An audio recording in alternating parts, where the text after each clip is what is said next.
In today's video, I'm going to teach you how to create a radial gradient in Figma. By the end, you'll know exactly how to set one up, customize its colors, and adjust the look so it enhances your design with a clean, professional finish. Start by creating or selecting an object on your canvas. You can draw a new shape, like a rectangle using the R key, or an ellipse using the O key, or simply click any existing object you want to style. Radial gradients apply to fills, so make sure you're working with a shape that supports a fill rather than a stroke-only element. With your object selected, head to the right sidebar and locate the fill section. If there's already a fill applied, you'll see a small color swatch. Click that swatch to open the color picker. This is where you'll switch from a solid color to a gradient and then fine-tune the look. Inside the color picker, click the gradient icon to enable gradient controls. You'll see options for different gradient types. Open the drop-down and choose Radial.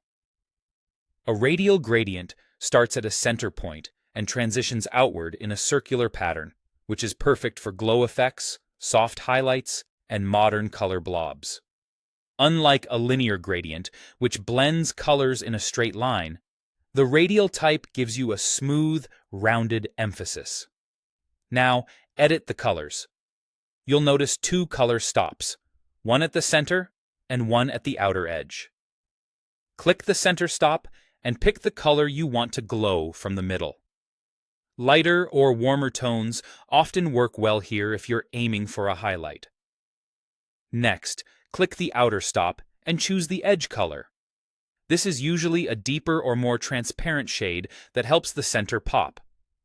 Subtle contrast tends to look more polished, while bolder contrast creates a dramatic spotlight effect. Once your colors are set, adjust the gradient directly on the canvas. You'll see a center handle. Drag it to move where the brightest point appears inside your shape. Then, use the outer handles to control the radius and spread of the gradient. Pulling them outward softens and enlarges the effect. Bringing them inward intensifies it. If you don't see the handles, make sure the object is selected and the fill is active in the sidebar. To recap, a radial gradient is your go-to for lighting or glow effects, spotlight-style backgrounds, soft UI highlights, and those smooth, organic color blobs you see in modern interfaces. Keep your eye on balance and contrast, and your gradient will guide attention exactly where you want it.